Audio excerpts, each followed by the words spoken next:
ever feel exhausted, tired, completely drained after a hard day's work? Well, I'm willing to bet that no matter how hard you think you work, you don't work anywhere near as hard as Paul Sturge. I mean, have you ever worked so hard and pushed yourself to the brink of exhaustion, so much so that it caused you to go home and download a shit ton of child porn? Multiple times? Meet Paul Sturge. He's a British doctor who recently got arrested for downloading a shit ton of CP. His excuse? He was exhausted from saving lives during the COVID pandemic. Quote, "It was argued that his work on the COVID frontline caused his mental health to deteriorate. He was working to exhaustion to save lives during the COVID-19 pandemic, and he has dedicated his life to the care of others. This frontline work on the COVID ward contributed to his mental disintegration that led to the commission of these offences." Now, it must just be the weak fishy excuses. Unfortunately for Paul, what he should have done is just flat out denied that there was any CP in the first place. Please disperse. Nothing to see here, please. And if there was, it was only there because the Democrats were trying to frame him. That seems pretty believable. Now, I'm not going to lie, one of the things I missed most about COVID was using it as an excuse to get out of shit that you don't want to do. Like, you get invited to someone's baby shower, you're like, I don't want to buy a gift for a baby that doesn't exist yet. So you tell them, I can't go, I've got a bit of a sore throat. And everyone treats you like a hero. They're like, oh, bless you for not endangering this unborn child. And you're like, yes, I am a good person, thank you very much. But you can't just keep using COVID as an excuse. And you can't use it as an excuse to say, oh, I was so tired because of COVID, I downloaded heaps of CP. That does not make sense. Now, look, I'm not a lawyer. Now, I'm not a fancy big city lawyer. But if I was the prosecutor, I would poke holes in that defense so fucking easy, because there is a man who is sleepier than one of Bill Cosby's dates, and yet he spent his whole work career around children and yet never had a single allegation. The man I'm talking about, Jeff Wiggle. Now, I know a lot of healthcare workers worked tirelessly through the pandemic, but this guy was a prostate doctor.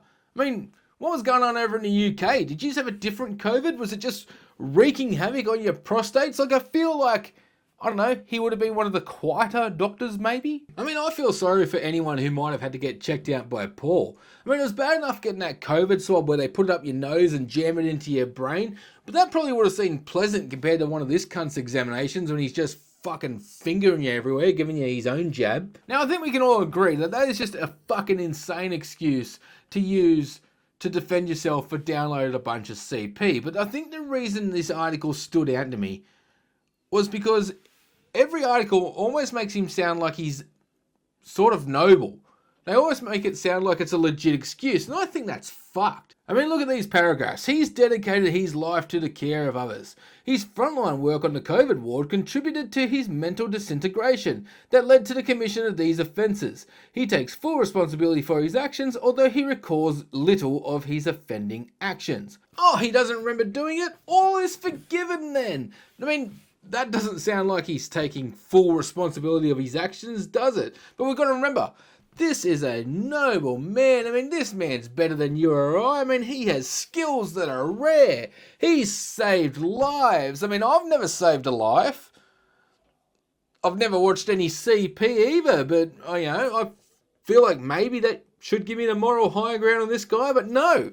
He's a noble man. I'm sure he had a good reason for downloading all the CP. I mean, he was probably just downloading it to try and get rid of it. That's true, but I was only in there to get directions on how to get away from there. He just forgot to get rid of it. But when police raided Paul's house, he was caught trying to destroy a thumb drive with heaps of CP on it. So even though he didn't remember doing it, he still knew he did it. Which, you know, the post-nut clarity on that wank must have been pretty full on. It must have really given him some head noise. I don't know, being tired can make you do some crazy things. I understand that. You're not thinking straight. Look, but I just know if it was me, and I was that exhausted, I accidentally downloaded a whole bunch of CP.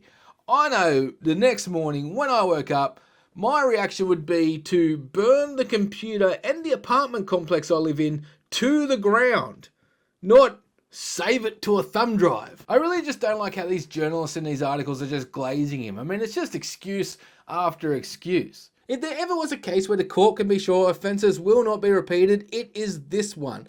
The defence submitted medical reports that revealed Mr. Sturch had a depressive disorder that led to poor judgment and impulsivity. No. He had a pedo disorder that led to poor judgment and impulsivity, and then that led to his depression.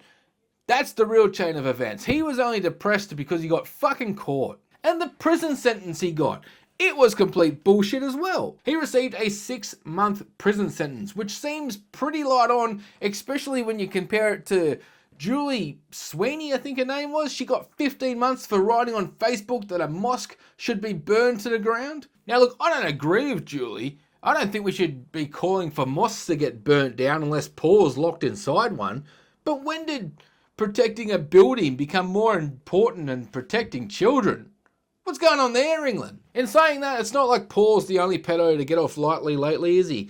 Seeing as the Epstein files were just a big hoax and never really existed, which makes you wonder why, I don't know, Ghislaine Maxwell's sitting in prison considering no one fucked any kids, so why is she there? Anyway, ladies and gentlemen, let me know what you think down in the comments. But also, August 2nd, I will be doing a show at Valentine Bowling Club with my good friend Joel Pearce.